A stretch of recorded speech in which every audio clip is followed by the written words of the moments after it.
নমস্কার। বৃহস্পতিবারের সকালের একটি নতুন ব্লগে আমি মোহনা আপনাদের সকলকে স্বাগত জানাই।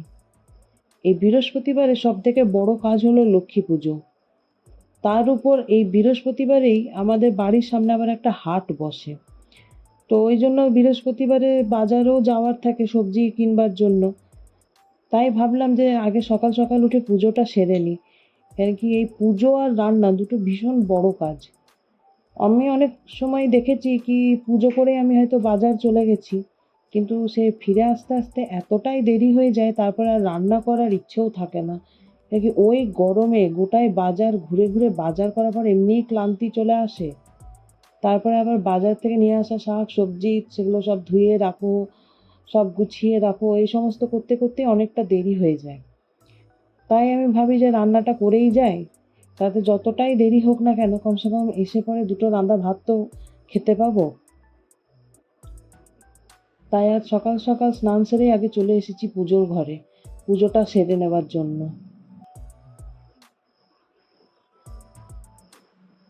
দোল পূর্ণিমার নিশি নির্মল আকাশ, মৃদুমন্দ বহিতেছে মলয় বাতাস।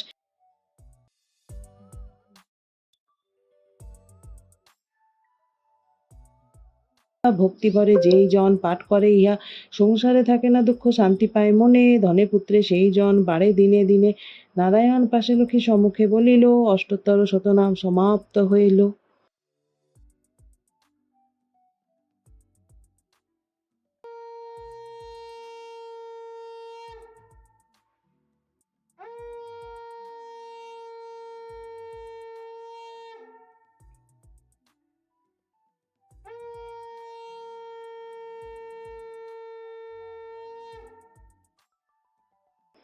এবারে ঝটফট করে রান্নাটা করে নিয়েই আর বাজার বেরিয়ে পড়বো, তারপর এসে খাবো।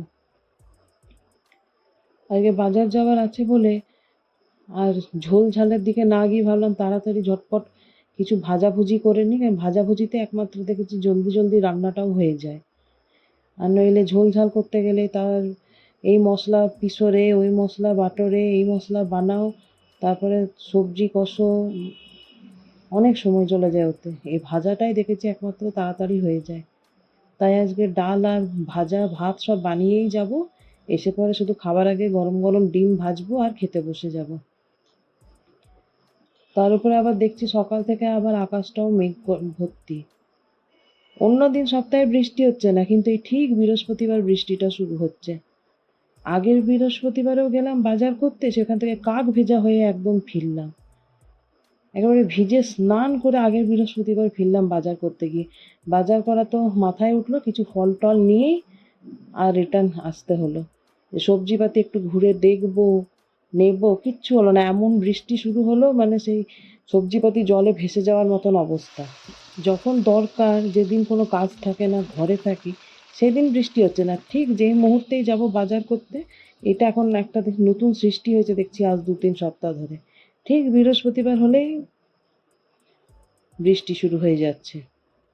তাতে সে যখনই টাইম চেঞ্জ করে যায় না কেন, সকালের দিকে যেতে যাচ্ছি তখন সকালে বৃষ্টি, আবার যদি বিকেলে যেতে যাচ্ছি ঠিক সেই সময় বৃষ্টি। সারাক্ষণ বৃষ্টিটা হচ্ছে না, ঠিক যে মুহূর্তে বেরোতে যাব বা বেরোবার জন্য রেডি হতে যাব সেই মুহূর্ত থেকে বৃষ্টিটা শুরু হচ্ছে।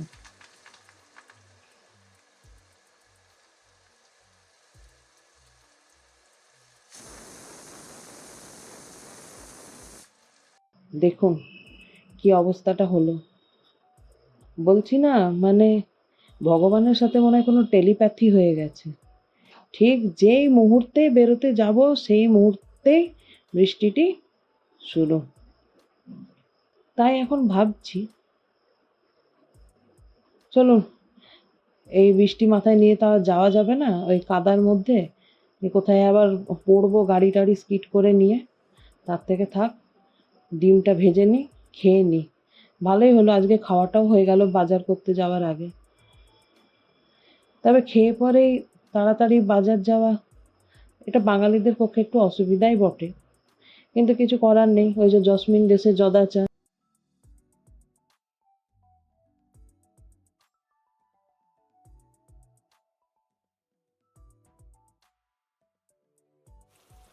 দেখুন আমাদের খাওয়া কমপ্লিট হয়ে গেল, তাও আজকে বৃষ্টিটা বন্ধ হওয়ার নাম নেই।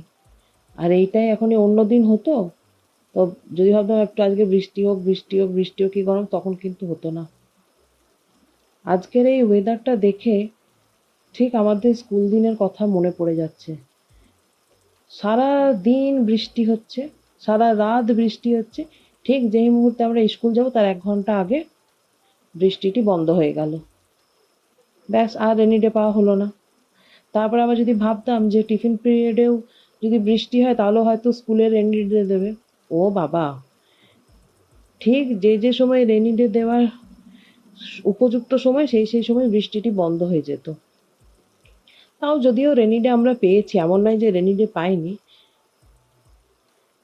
এই দেখুন, এই রাস্তাটা হচ্ছে আমাদের বাড়ির পিছনের দিকের রাস্তাটা, আমার ব্যালকনির থেকে দেখা যায়। এই জায়গাটা এত অপূর্ব লাগে না ভোরবেলায় আর সন্ধ্যেবেলায় দেখতে।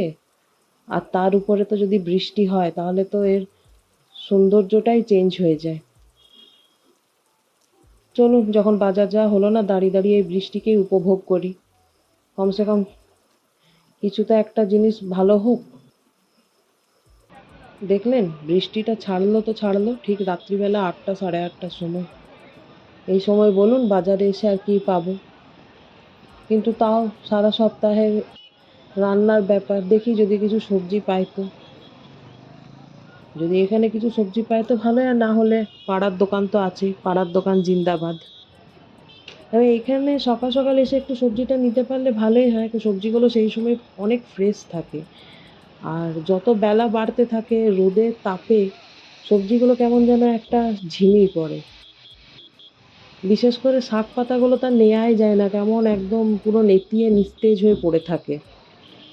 কেন কি, আমরা তো ধরুন একদিন সবজি বাজার করে নিয়ে এসে সেটাকে 7 দিন তো স্টোর করে রাখি, তো তখন কি হয় সেই 7 দিনে আরও বেশি সেটা আরও নেতিয়ে পড়ে। তাতে সেটা যতই ফ্রিজে রাখি না কেন, একটা সতেজ জিনিসকে ফ্রিজে রাখার একটা নেতিয়ে পড়া জিনিসকে নিয়ে এসে ফ্রিজে রাখা, দুটোর মধ্যে তফাৎ হয়ে যায়। এটা হোয়াইটফিল্ড স্টেশন যাওয়ার রাস্তাতেই এই হাটটা বসে প্রত্যেক বৃহস্পতিবার বৃহস্পতিবার। তো ব্যাঙ্গালোরে শুধু বৃহস্পতিবার বলেই নয়, ব্যাঙ্গালোরের বিভিন্ন বিভিন্ন জায়গায় বিভিন্ন বিভিন্ন দিনে হাট বসে। আর এই হাটে আপনি জুতো সেলাই থেকে চণ্ডীপাঠ সমস্ত কিছু জিনিসই পাবেন। কি ভিড় দেখেছেন, এক পাও মানে এগোনো যাচ্ছে না। আর স্বাভাবিক, এই হাটে এমনিই ভিড় হয়, তারপরে এবার ধরুন সারাক্ষণ বৃষ্টি পড়েছে, এবার বৃষ্টি ছাড়ার পর যেখানে যেখানে বৃষ্টি ছেড়েছে সেখানকার মানুষ এসেছে, ভিড় তো হবে, কেন কি জিনিস তো সবারই দরকার, সবাইকেই তো জিনিস নিতে হবে। দেখেছেন অন্যদিন কত এখানে আলু টালু থাকে, আজকে সব বাছাই হওয়া পড়ে আছে।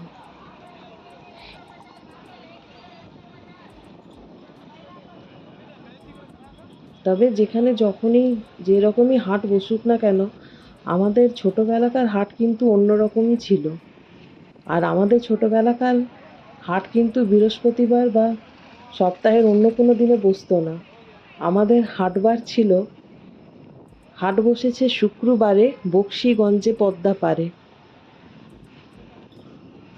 তো এটা শুক্রবারও নয় আর বকশীগঞ্জের পদ্মা পারও নয়, এক্ষেত্রে এটা হওয়ার দরকার ছিল হাট বসেছে বৃহস্পতিবারে হোয়াইটফিল্ডের স্টেশন পারে।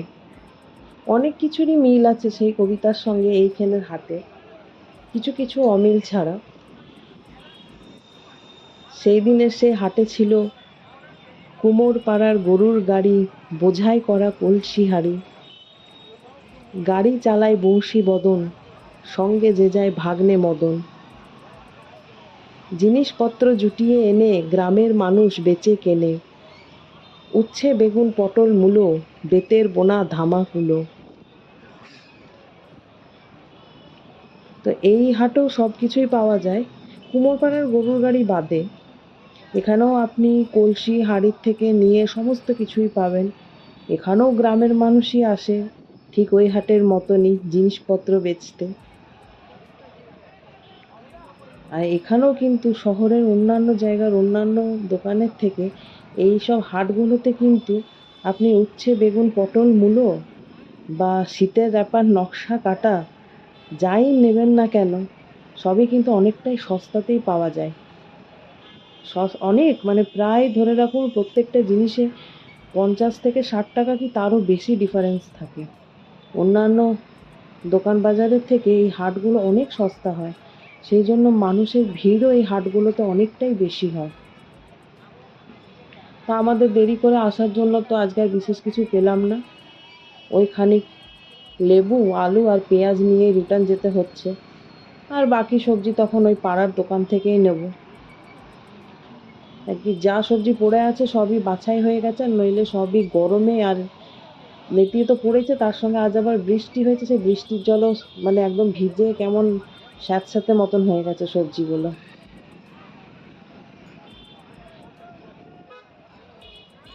তো চলুন, আমাদের বাজারও প্রায় কমপ্লিট, এবারে ঘরে ফেরার পালা। আমিও আমার বংশীবদনের সাথেই তাহলে এবারে ঘরের পথে রওনা দিই। বংশীবদন মানে ওই হাটে তো গাড়ি চালাতো বংশীবদন, আর এই হাটে গাড়ি চালাচ্ছে আমার হাজবেন্ড। তো সেই হাজবেন্ড নামক বংশীবদনটির সঙ্গে তার ভাগ্নে মদন এবার বাড়ির রাস্তা ধরছে।